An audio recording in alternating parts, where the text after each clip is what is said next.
Canada থেকে Europe বিভিন্ন দেশে দাবানলের প্রভাব এখনও অব্যাহত। স্পেনে নতুন করে আগুন ছড়িয়ে পড়ায় হাজারো মানুষকে নিরাপদ স্থানে সরিয়ে নেওয়া হয়েছে।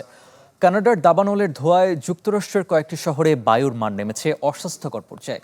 এদিকে ফ্রান্স, পর্তুগাল, গ্রিস, তুরস্ক সহ কয়েকটি দেশেও আগুন নিয়ন্ত্রণে কাজ করছেন দমকল কর্মীরা। এ যেন আগুনের সাথে চলছে সময়ের লড়াই।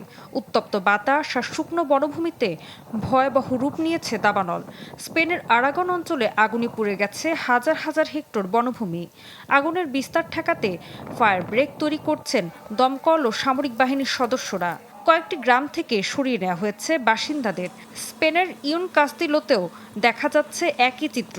আগুনের লেলিহান শিখার সামনে দাঁড়িয়ে প্রাণপণ চেষ্টা চালাচ্ছেন দমকল কর্মীরা। দাবানলের ঝুঁকিতে পুরো শহর খালি করে দেওয়া হয়েছে। শুধু স্পেন নয়, পর্তুগাল, ফ্রান্স, গ্রিস, ক্রোয়েশিয়া, তুরস্ক, যুক্তরাজ্যের ওয়েলসেও একের পর এক দাবানল ছড়িয়ে পড়ছে। কোথাও পুড়ছে বনভূমি, কোথাও বসতি। আকাশ থেকে পানি ফেলছে বিমান, আর মাটিতে আগুনের সাথে লড়ছেন শত শত দমকল কর্মী। ইউরোপ জুড়ে জরুরি সহায়তা জোরদার করেছে সংশ্লিষ্ট কর্তৃপক্ষ।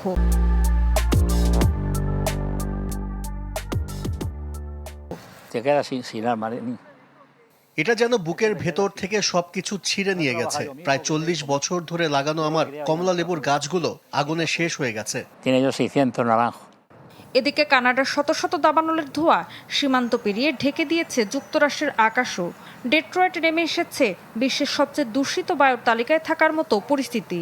স্বাস্থ্য ঝুঁকির সতর্কতা জারি করেছে কর্তৃপক্ষ।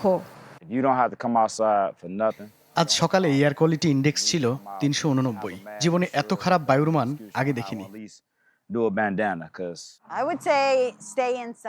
যাদের হাঁপানি বা ফুসফুসের সমস্যা আছে তাদের জন্য এটা খুবই বিপজ্জনক।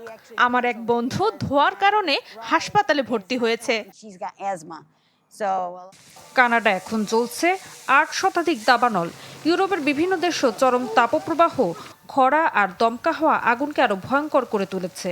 বিশেষজ্ঞরা বলছেন, জলবায়ু পরিবর্তনের প্রভাবে দাবানলের মৌসুম দীর্ঘ হচ্ছে, আর আগুনের প্রভাব ছড়িয়ে পড়ছে সীমান্ত পেরিয়ে বন থেকে শহরে, প্রকৃতি থেকে মানুষের দৈনন্দিন জীবনেও।